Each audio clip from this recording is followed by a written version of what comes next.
Hello everyone, welcome to a class of cost accounting. Process costing is going on sum number 11, that means lecture number 12. Please check the I button as well as all the video in order form from 1 to 12.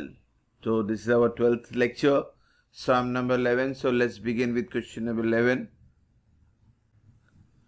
So in question number 11, KT Limited provide you the following information for the year ending 31st March 22. We have a three process A, B, C. Raw material आपको तीनों का दिया हुआ है input unit में. Cost of raw material per unit सबके rate दिए हुए हैं. देखो ए में तो हेडेक नहीं है, बी में आपको दो इनपुट हो जाएगा, एक तो प्रोसेस ए से भी आएगा और बी का ये भी दिया है, तो दो इनपुट है, इसको ध्यान देना.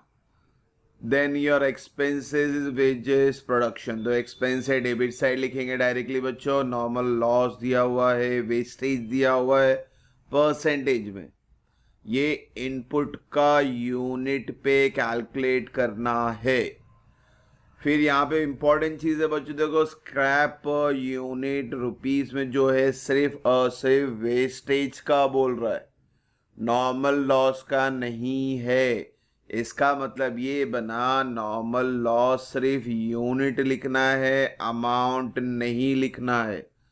उसी तरह से वेस्टेज का यूनिट भी आएगा, रेट दिया है, मल्टीप्लाई करके रुपीस आ जाएगा.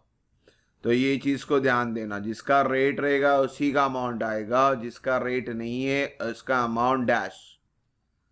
Then output transfer to next process, सिर्फ 70% जाएगा ए का, किस में जाएगा, बी में.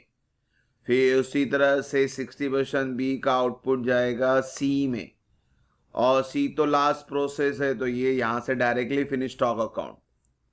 फिर output sold at the end of the process, यानी आपको ए का जो भी टोटल आउटपुट है उसमें 70% बी में जाएगा नेक्स्ट प्रोसेस, और 30% वहीं का वहीं सोल्ड कर देंगे, और ये सब यूनिट पे कैलकुलेट होगा.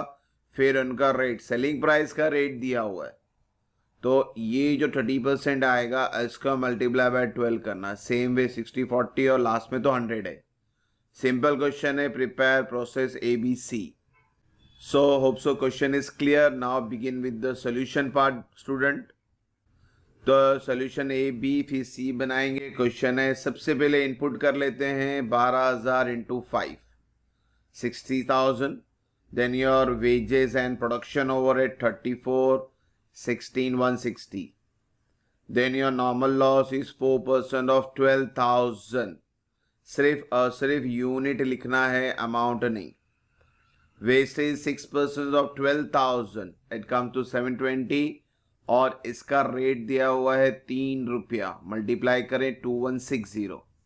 फिर इसके बाद आपको इनको ट्रांसफर भी करना है, सोल्ड भी करना है. दो पार्ट करना है, तो आप इसको यहाँ पे एक बैलेंस करके अलग से एक सेपरेट अकाउंट नीचे बना सकते हैं, या तो यहीं पे सोल्ड बता सकते हैं. दोनों प्रोसेस में राइट ही है आपका. तो क्वेश्चन नंबर 11 में मैं आपको अलग पार्ट करके दिखा रहा हूं, और इंशाल्लाह क्वेश्चन नंबर 12 में हम एक ही जगह पे ट्रांसफर सोल्ड सब एक ही साथ करेंगे. तो फिलहाल यहाँ बाइफिकेट कर रहा हूँ, यानी इस हिस्से को हम बंद कर लेंगे. 12,000 और ये 1,10,160. सो 12,000 यूनिट से आपका क्रेडिट यूनिट माइनस करेंगे, 7, 3, 10, 11, 1200, यानी 12,000 में से 1200 माइनस करें तो 10,800, और फिर 1,10,160 से 2,160 माइनस करें 1,08,000, और इनका रेट यहीं पे आ जाता है. सिंपली दोनों को डिवाइड कर दो. 1,08,000 को 10,800 से डिवाइड करो तो आपका रेट आ गया 10. कैरेट डाउन है, इसको यहाँ ब्रॉड डाउन कर लें, और अब यहाँ पे आप बाइफिकेशन बता सकते हैं. तो आपको 70% और 30% का बाइफिकेशन बताना. 30% आप सोल्ड करोगे, सेल्स लिखे या बैंक लिखे, 30% ऑफ 10,800, तो इट कम्स टू 3,240, और इस सेल्स का इन्होंने रेट दिया है 12. मल्टीप्लाई कर दें, और सेम वे अब ट्रांसफ़र करेंगे 70% बी में, तो अगेन 10,800 का 70%। और बच्चों ये अभी प्रोसेस के अंदर ही है, 70% जो है बी में ही जा रहा है, यानी कंपनी के अंदर प्रोसेस चल रहा है, तो जो रेट एप्लीकेबल है वही रेट लगाना पड़ेगा आपको। This is called CPU. तो मल्टीप्लाई करें 75,600।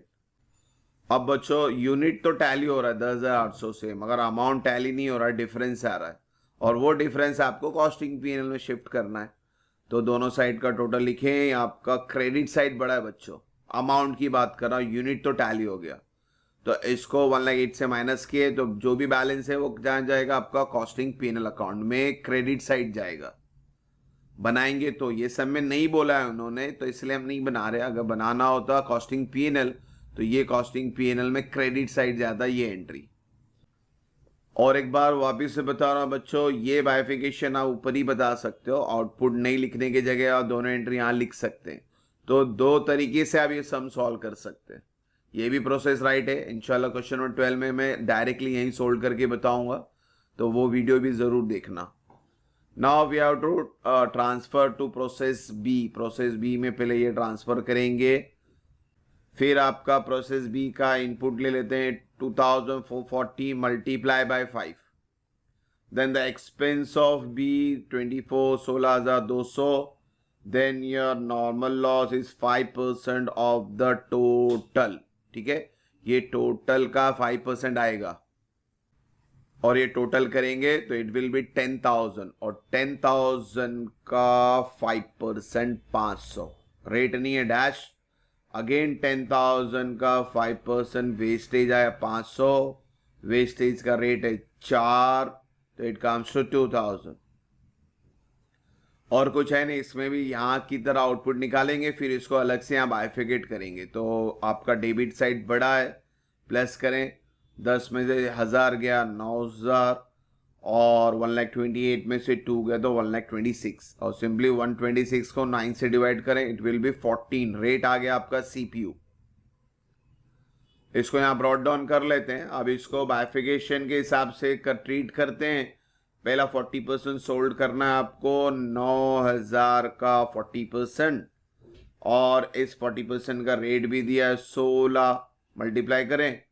देन द 60% टू प्रोसेस सी, और 5,400 का रेट तो अभी तो प्रोसेस में ही चल रहा है ना, तो रेट वही लेंगे जैसे यहाँ पे 10 का रेट लिया था, तो उसी तरह से यहाँ पे 14 का रेट लेंगे, मल्टीप्लाई करें।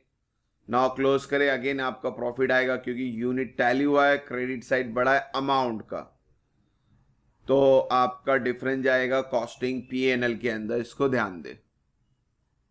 अब बनाएंगे प्रोसेस सी। ठीक है, ये फिगर याद रखें, 5,400, 14, 75, 600, ये सी का इनपुट है। तो पहला इनपुट यहाँ ट्रांसफर करेंगे, प्रोसेस बी से आ रहा है, और सी का भी इनपुट दिया हुआ है 2,600 इंटू 5। नाउ द एक्सपेंस 15 और 9,600, normal loss 3% of the total, तो ये टोटल 8,000 है, 8,000 का 3% 240, रेट नहीं है डैश मारे अमाउंट में भी। वेस्टेज इज 4% ऑफ 8,000, तो 320, और वेस्टेज का रेट 5, मल्टीप्लाई करें। अब ये ट्रांसफर और नेक्स्ट प्रोसेस की बात नहीं, डायरेक्ट सोल्ड करना है, तो डायरेक्ट सोल्ड करें तो डायरेक्ट यहाँ पे हम लिख सकते हैं सेल्स 100% सोल्ड करना है आपको, ये ध्यान देना।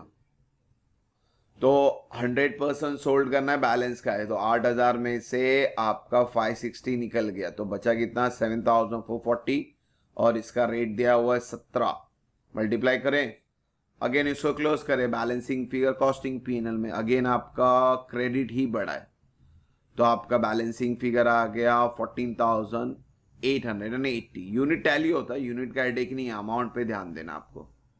तो इस तरह से आज हमने क्वेश्चन नंबर 11 किया, स्क्रैप वैल्यू, वेस्टेज वगैरह पे ध्यान दे इसको। इंशाल्लाह क्वेश्चन नंबर 12 जल्दी बनाएंगे बच्चों। Thank you for watching the video. God bless you.